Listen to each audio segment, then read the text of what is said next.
We at Bridging Apps want to share a solution for teachers who are looking for ways to modify and adapt content for their students so that they can accommodate for all learners in their classroom. We know there are so many great teachers out there creating content and worksheets for students to complete their online assignments. We also know that not all students learn the same way. Many times, the work that is offered for some will not work for everyone. This is especially true for our special ed students and our EL students, also known as English learners. These students sometimes require extra pictures or definitions to words. Sometimes we might highlight words to make them bold or stand out a little more. These are just some accommodations that might be helpful for all learners. And for that reason, sometimes we need to adapt the content. In these days of more online learning, it's hard to sit down with each group of students to make sure that they are understanding what we are trying to teach them. We found a tool that we think you will love. PDFescape is absolutely free. There's no need to download a separate program.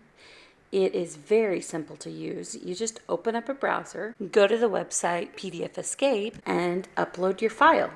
From there, you can white out or erase sections of the document.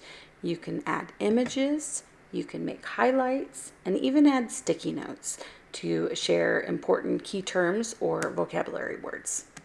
So I am going to pull up my Finder window, and I am on a Mac, but you could do this on a PC as well. I am going to navigate to a PDF, and I'm just going to drop it right in. I could also choose the file and choose to upload it.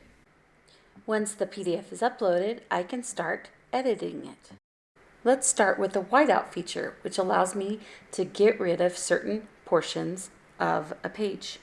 I can white out that whole section by stretching across. I get a white box, which whites that information out, but I can add a text box to it.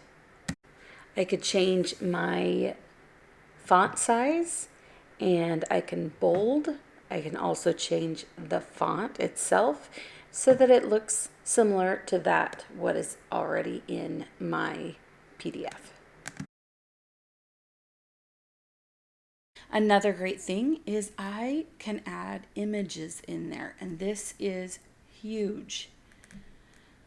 So I would literally go to my search engines. I like to use Creative Commons because I know that those are images that that are copyright friendly. So on this screen, I've already started adding some in.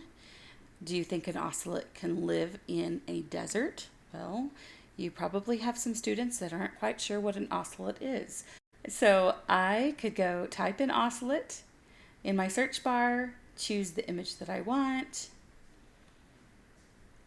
I can right click on it, save image as, and you can choose a name. It's going to pop it down in the bottom. Now I can go back to my screen and I can drag and drop this in. And I can click anywhere on this page, and there is my ocelot picture. I can stretch it to fit where I want it. I mentioned before that you could add in highlights. I've learned that this is just a little finicky. You just want to highlight just part of the word. Otherwise, it might highlight that whole line. You can add in sticky notes where if the student just rolls their mouse over to that portion of the highlighted word, they can get a definition. So, say for instance you have all of the pictures in, and this page is accommodated and it's ready to save. I am just going to either click save, but if I know that I want to download it, to keep working. I'm going to go ahead and just click it downloaded. It opens up, and there is my new accommodated document.